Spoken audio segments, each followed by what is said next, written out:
Okay, so in your AKTA, there are two main ways that you're going to be able to get the sample onto the column. And that's going to be in the form of coming from one of these sample loops. So you inject and you store in a sample loop, or you can draw it onto the column. You can pump it onto the column using a sample pump. If you have a sample pump, so sample pumps are kind of an add-on, they're optional. And so you might not have a sample pump, but sample pumps are going to be really helpful when you have larger volumes.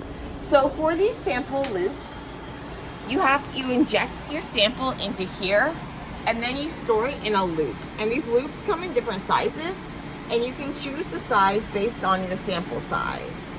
To make sure that all of your sample gets on there, you want to have your loop be about twice as big as the amount of sample that you're putting on.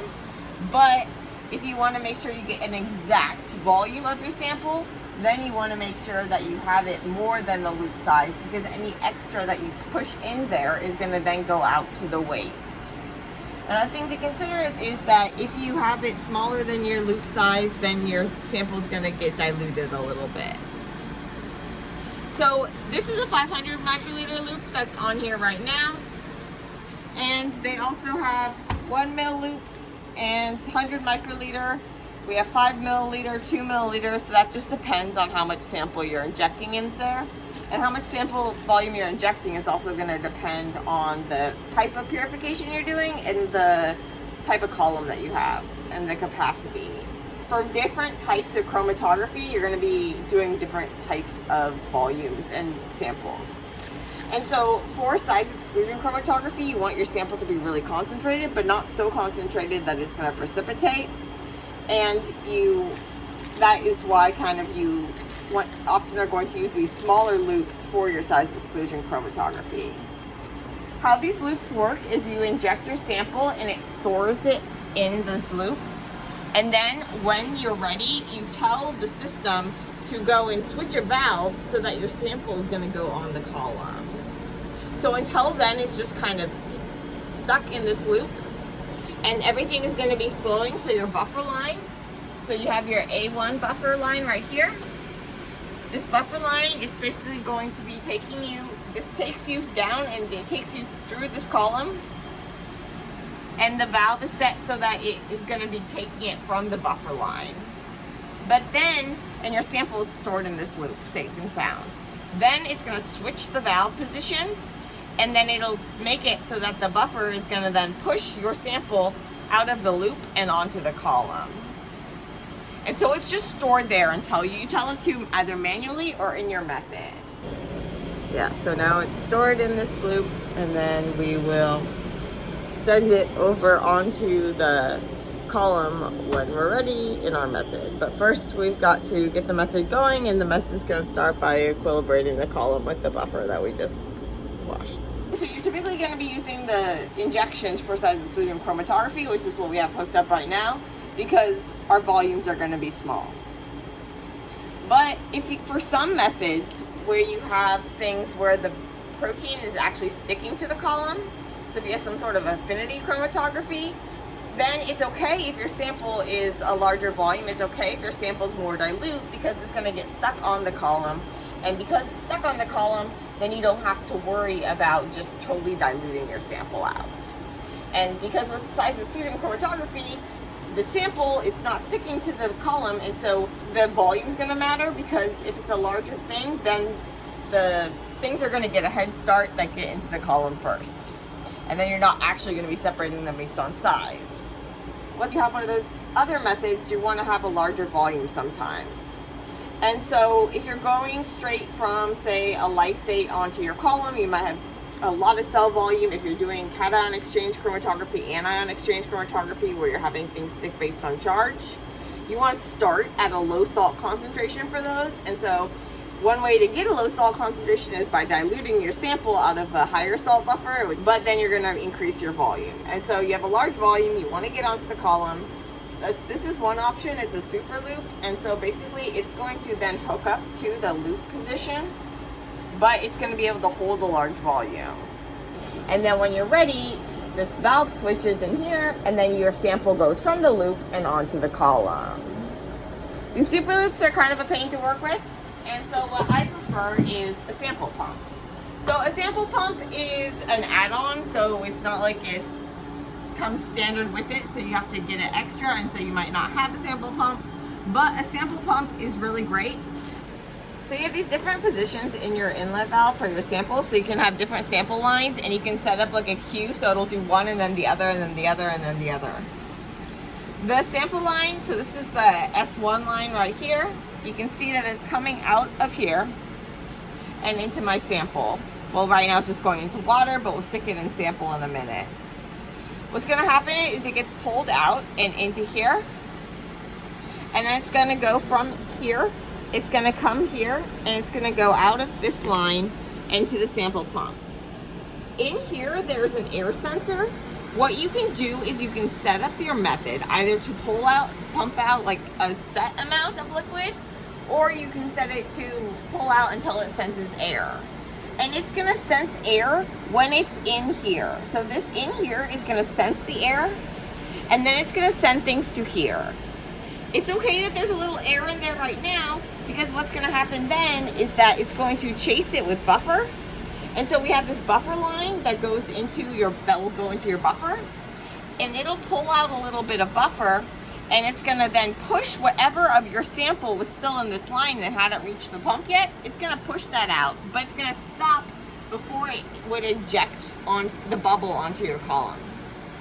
And so what happens is that the liquid comes out of here, and it comes out of the pump, and then it goes down here, and it comes into this injection valve.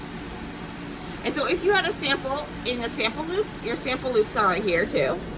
But so the sample loops is one way you can get it into that valve. And here's another way. You get it from the sample pump, and the sample pump isn't like holding it basically, it's just sucking it through.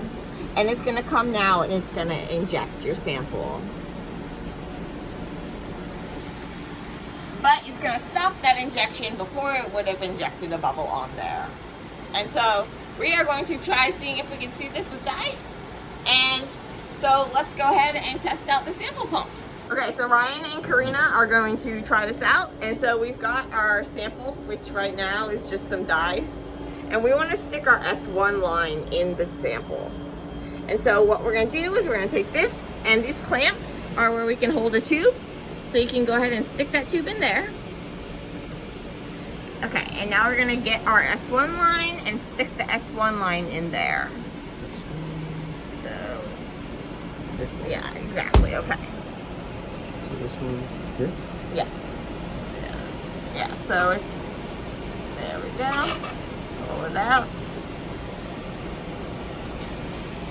And we'll go ahead and stick it in there. And then Karina can go ahead and tape it in there to make sure that the line stays down. It doesn't pop out. Okay, so do we have our roll of tape? Okay, so yeah, so you just kind of take some tape and tape the line so it stays stuck down.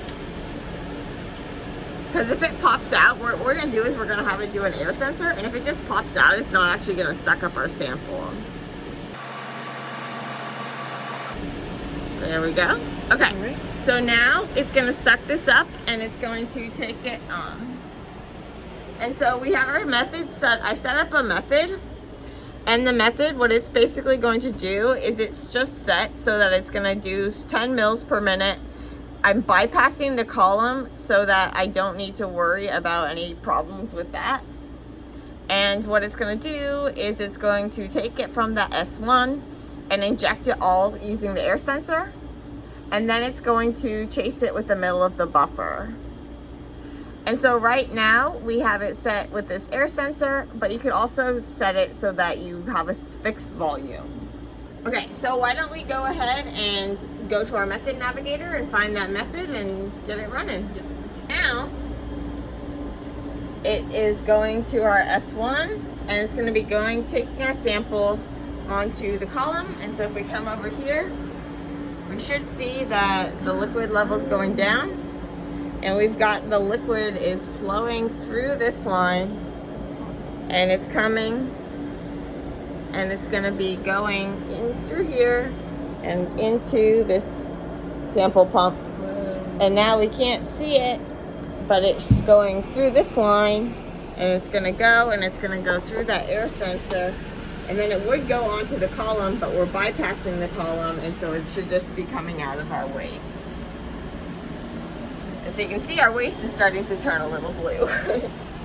And so right now we're running low on the liquid, and so soon it's going to get to the point at which it's going to sense the air.